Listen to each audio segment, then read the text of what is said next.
আজকে আমি সূর্যটাকে হাতের মুঠোয় ধরেই ছাড়বো। তো দেখো, প্রায় কাছাকাছি চলে এসেছি ধরে ফেললাম বলে।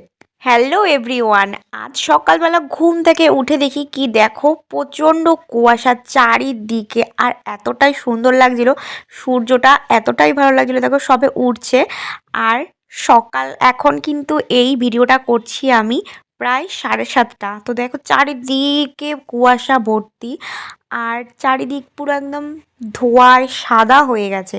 তো তোমাদেরকে চারিদিকের ভিউটা আমি দেখিয়ে দিলাম, আর এরই সাথে ছোট্ট করে একটা মিনি ব্লগ তোমাদের কাছে আমি শেয়ার করতে চলেছি। তারপর বলো বন্ধুরা, তোমরা কে কোথা থেকে আমার ভিডিওটা দেখছো? তোমরা যারা যারা ভিডিওটা ওয়াচ করছো, তোমরা নিশ্চয়ই কমেন্ট করে বলো কে কোথা থেকে ভিডিওটা দেখছো।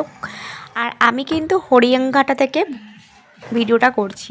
পাশেই আছে আর একটা জানলা, তো এই জানলাটাও খুলে দেখিয়ে দিলাম কতটা কুয়াশার। পাশে দেখো সুপুরি গাছগুলো কতটা দারুণ লাগছে, কুয়াশায় ভেজা, শিশিরে ভিজা সকাল, কুয়াশার সকাল, দারুণ একটা ওয়েদার যাকে বলে।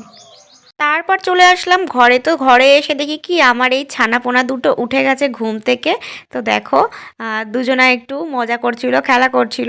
সকালবেলা প্রতিদিনই দুজনা মিলে এমন করে থাকে। আর আমি চলে যাই এদেরকে রেখে রান্না বান্না করতে, যেহেতু আমার বরমশাইয়ের ডিউটি থাকে সকালবেলা, তো আমার সকালবেলা রান্না করতেই হয়। চলে যাই রান্না বান্না করতে। পাশেই ছিল একটা আম গাছ, আর আম গাছটা সকালে উঠে দেখি একদম সর্বনাশ করে দিয়ে চলে গেছে আমাদের এখানে হনুমান। যেহেতু হনুমানের প্রচণ্ড উৎপাত, দেখো পুরো মাথাটা পুরো ভেঙে দিয়ে চলে গেছে।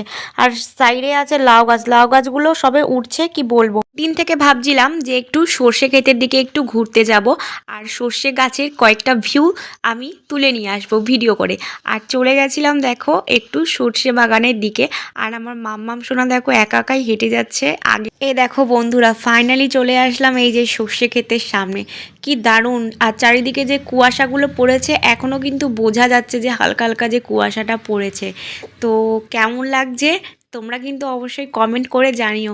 আর চলে আসলাম এই দিয়ে বাড়ির দিকে। তো রাস্তায় যেতে যেতে কয়েকটা গাছ আমি দেখছিলাম, তো এই গাছগুলো তোমাদের কাছে শেয়ার করলাম। এগুলো হচ্ছে পাতাবাহারি গাছ, তো ভালোই লাগছিল মোট কথা। চলে আসলাম আমাদের এই বাড়ির দিকে, আর এখানে দেখো জবা ফুল গাছের বাগান। তো তোমাদেরকে আগেও দেখিয়েছিলাম, পাশে দেখো একটা জবা ফুল ফুটেও রয়েছে আমাদের বাড়ির সামনে। তো এখানে যতগুলো গাছ দেখছো সব কিন্তু লাইন দিয়ে আমাদের এখানে সব জবা আর জবা। আর এই যে সামনে দেখতে পাচ্ছ যাবে হচ্ছে এই যে, এগুলো সবই হচ্ছে কি বগেনভেলিয়া গাছ। তো তোমাদেরকে এর আগে ভিডিওতেও শেয়ার করেছিলাম। তো আজকের ভিডিও এখানে স্টপ করলাম বন্ধুগণেরা। তো ভালো লাগলে তোমরা অবশ্যই কিন্তু লাইক কমেন্ট শেয়ার করে তোমরা পাশে থেকো। ততক্ষণ